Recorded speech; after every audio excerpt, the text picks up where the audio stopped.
Hi, so right off the bat I have to tell you, solar energy storage is a Wild West show. We're entering a period where we're developing alternative technologies and renewables and nobody really knows what to do with them, and so they're mucking around with all kinds of stuff. Some really simple stuff. I mean, if you remember the sand battery, all they're doing there is taking wind energy, turning it into heat and storing it in sand. You could do exactly the same thing with solar. Use a solar energy, heat up some sand, and you'll store that energy as heat, which you then can release. And there is in fact a place in Texas which does that with concrete and bits of stone. They've got some lumps of rock in a big container.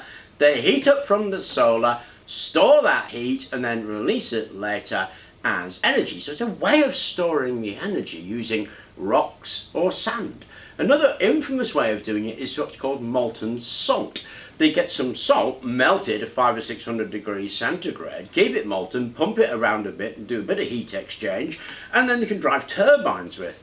Yet another way is to use gas. You can shuttle the gas between a hot and cold container and use that temperature difference. Now what you should be noticing really is that there are two main ways of harnessing this solar energy. You can harness it as electricity from photovoltaic cells, or you can harness the heat of the sun directly, or you can transfer the electricity to heat and store that. So all of these different systems tend to fall into two main categories: direct electrical energy storage, which is your battery system, and then thermal energy storage, which is all of the kinds that I've just been listing.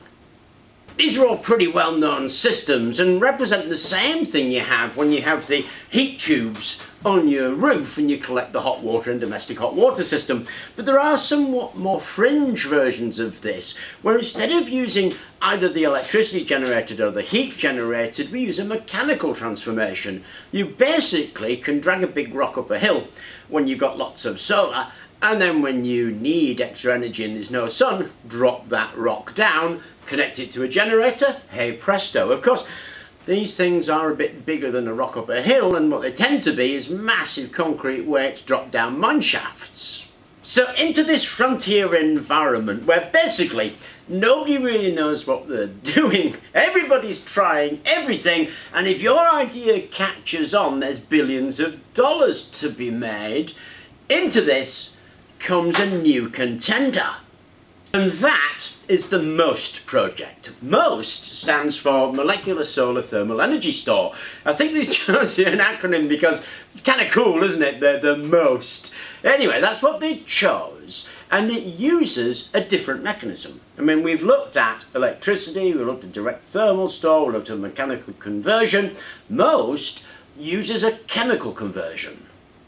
Norbornadine goes in and quadricyclane comes out. Now, that conversion from one to the other happens because of UV light. And the idea of light hitting something and causing a chemical reaction and a change, of course, there's nothing new about that, as every photographer will tell you. This thing, it's a blueprint. Actually, it's as an age-old method. You paint the top with a white liquid called Prussian white. Then you put a tracing paper on with your drawing, stick it in the sun.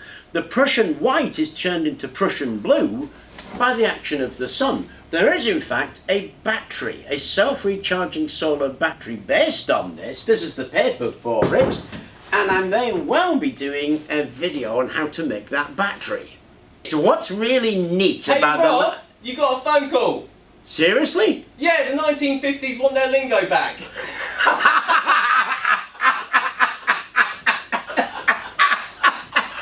Oh, very good, mate. it's right. I'm going to kill. So what's really neat about the MOST system is it's liquid. And because it's liquid, you can pump it backwards and forwards. That's super neat, eh? What's not so neat is the efficiency. It's actually only around about 3%.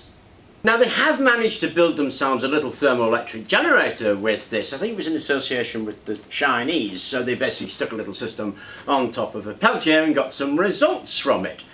On the positives for the MOST system it is looking at a different way, that is a chemical way of doing that job of storing solar. Let's face it, it's very sciencey and very neat and intriguing, so that's really cool. However, there's no information on the costs. Terrible efficiency. It's really in quite early stages of its development, so maybe it'll develop. But it's got a lot of stiff competition in what is effectively a jungle, and the one that's going to emerge the winner, well, it's going to be the one that is cost effective. It's going to be cheap to build, easy to maintain, it's going to be quick to build. You can't be spending 40 years over building something like that or we're in real trouble.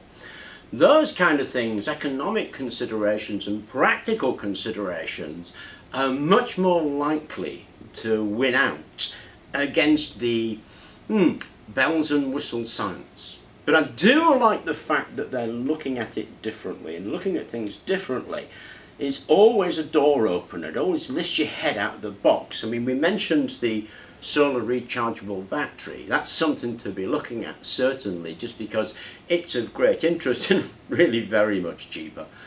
But most is promising in many different ways, perhaps not so much in coming to realization. Anyway, I hope you enjoyed the video. Thank you very much for watching.